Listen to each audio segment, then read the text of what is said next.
Assalamualaikum warahmatullahi wabarakatuh. Hi, we meet again in the second part of section 1. After you are introduced to the Islamic worldview, you are now ready to go deeper. Let's go.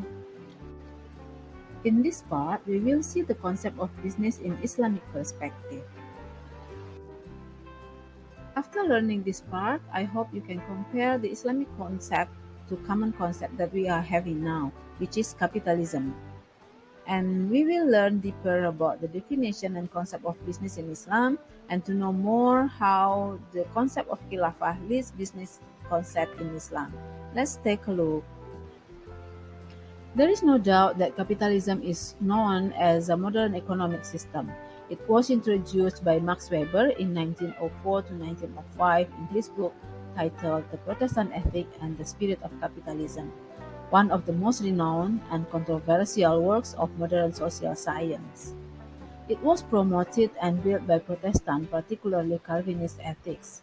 As the book of Max Weber, a capitalism economic action is defined as one which rests on the expectation of profit by the utilization of opportunities for exchange, that is, on formally peaceful chances of profit.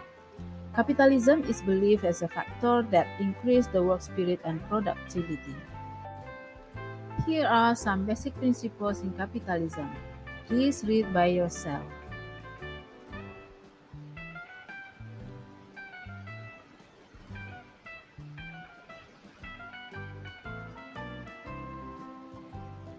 Yes, from those points, you can see how capitalism can boost investment to earn some return, high productivity, and pursuing money. However, very ambitious people will be encouraged to maximize their wealth and sometimes by ignoring the ethics, while we know that the basic idea of capitalism is the ethical spirit. And even some entrepreneurs do not care anymore about ethics and do some moral hazard and even fraud or manipulating data or employees. The rich become richer, and the principles of capitalism, purposely or not, puts money and wealth as the first thing to pursue and use it as a measurement of a success. As discussed in the first part, different views and values bring different concept of ethical values.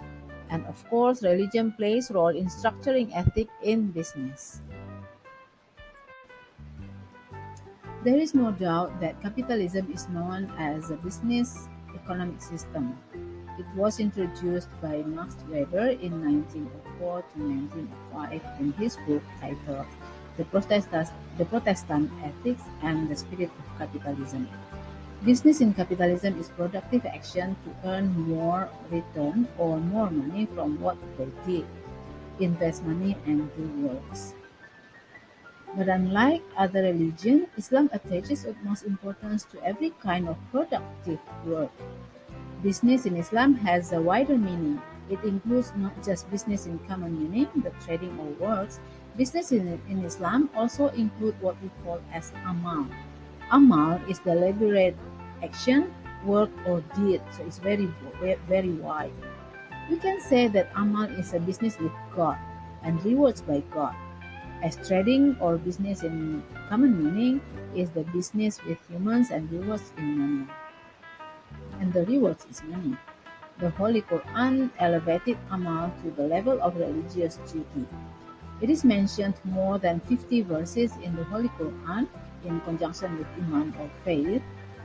However, Islam is also in line with capitalism in terms of condemnation or of laziness and idleness. Holy Quran calls upon men to take full advantages of time by investing it in gainful pursuit and by utilizing it in doing with righteous deed. It is no doubt that production of all sorts is the result of amal. So business in Islam covers two things, amal and tijarah. Amal is a common action, work or deed, and tijarah is a trading or business in our common meaning. So let's see now both of them. Amal is the deliberate action, work or deed. Amal is related so tied to Iman or faith. One cannot exist without another. Islam does not recognize faith as does not fructify in good deeds. And At-Tawbah 105, and say Muhammad, do deeds, Allah will see your deeds, and so will His messengers and the believers. And we will be brought back to the all-knower of the unseen and the seen. Then He will inform you of what you need used to do. Now, let's take a look of Tijara, or business in common meaning. Tijara or business is trading or business, and Quran mentioned business for 370 times. Yeah? In Quran, applause for just and honest business activity. The Quran regards business as lawful, good, and beneficial for both parties, and fair trades and honest business are praised, recommended, and strongly exhorted to by the Quran. So we can conclude that concept of business in this figure. Please take a look of this figure. You can read by yourself now for a while.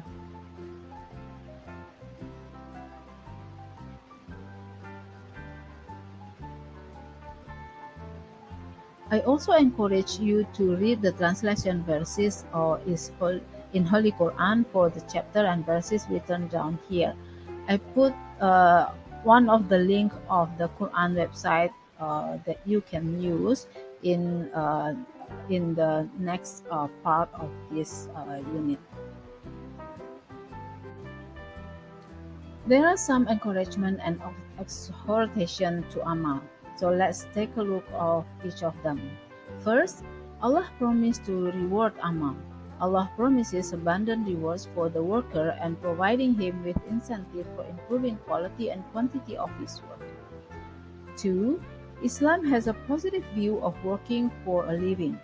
The Quran calls on every able-bodied person to work in order to earn his living for himself. 3. Islam respects for work and the worker.